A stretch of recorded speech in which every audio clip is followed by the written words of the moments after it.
ada beberapa hal yang perlu saya soroti, yaitu bahwa efisiensi ini bukan hanya sekedar mengurangi jumlah, tetapi juga harus kita kontrol harga satuan.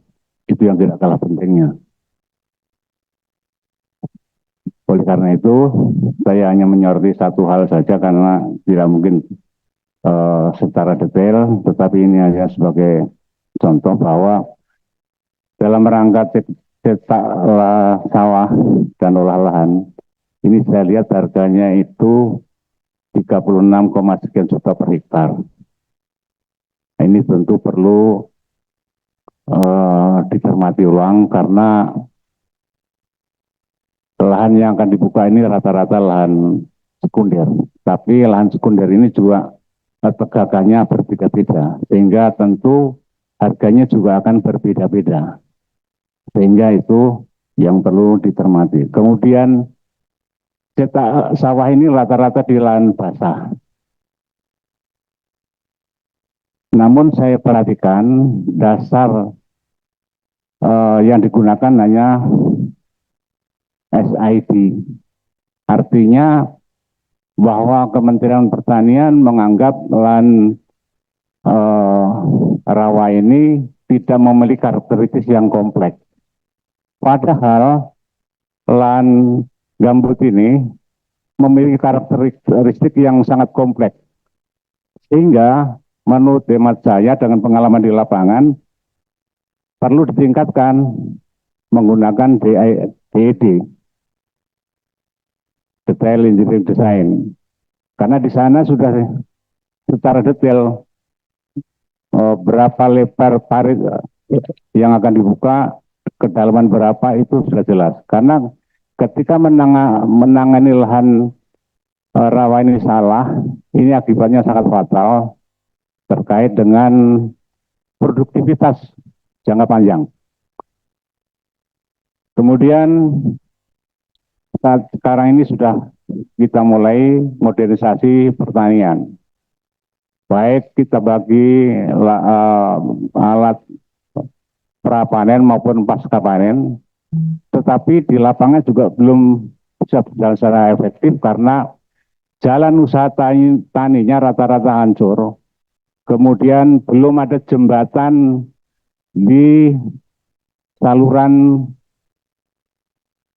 sekunder. Tentu ini juga akan menghambat operasional alat itu sendiri.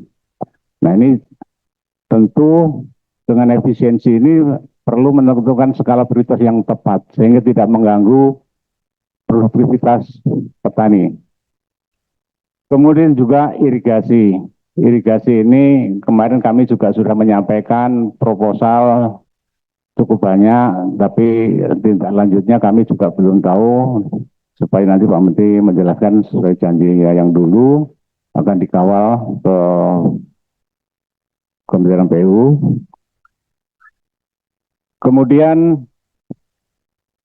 untuk menunjang keberhasilan petani, beban PPL ini Pak Menteri ini sangat berat. Tiap hari harus laporan online.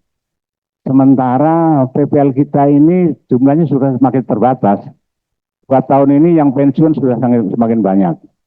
Sehingga satu PPL itu menangani 2-3 desa, jaraknya jauh-jauh. Sehingga tiap hari waktunya habis untuk ambil dokumen ke masing-masing desa, kemudian lari ke kecamatan untuk laporan online. Karena di desa banyak juga yang belum sinyalnya belum bagus. Sehingga praktis waktu PPL ini habis untuk menyusun laporan online. Ini kondisi di lapangan nih Pak Menteri. Belum lagi PPL juga harus menyusun RDKK. Nah, waktu menyusun RDKK ini juga sangat terbatas, sehingga ini juga mempengaruhi kualitas RDKK itu sendiri. Kemudian juga Pak Menteri, RDKK ini selama ini didasarkan atas NIK. Setelah NIK KTP, kemudian di cross lagi dengan NIK di KK. Nah, sementara ini banyak yang tidak sinkron. Harapan saya supaya menggunakan satu NIK saja, NIK KTP saja. Sehingga banyak petani yang tidak bisa mendapatkan pupuk karena NIK-nya tidak sinkron. Kemudian untuk meningkatkan produktivitas, ini di lahan gambut, kapuas, dan pulang pisau yang sudah dikerjakan puluhan tahun, ini sudah bisa ditingkatkan produktivitasnya. Dan ini sudah dicoba oleh petani pulang pisau. Ada dua anak muda yang mencoba meningkatkan produktivitas dengan menggunakan benih hibrida formula dengan penanganan yang khusus sehingga mendapatkan hasil yang satu ini 9,1 ton per hektar, yang satunya 10 ton per hektar.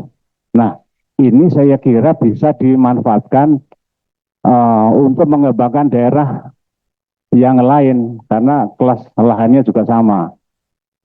Kalau ini bisa diterapkan, saya kira petani secara drastis meningkatkan hasil produksi, Pak Menteri. Saya kira itu yang perlu kami sampaikan, dan atas perhatiannya kami ucapkan terima kasih. Wassalamualaikum warahmatullahi wabarakatuh.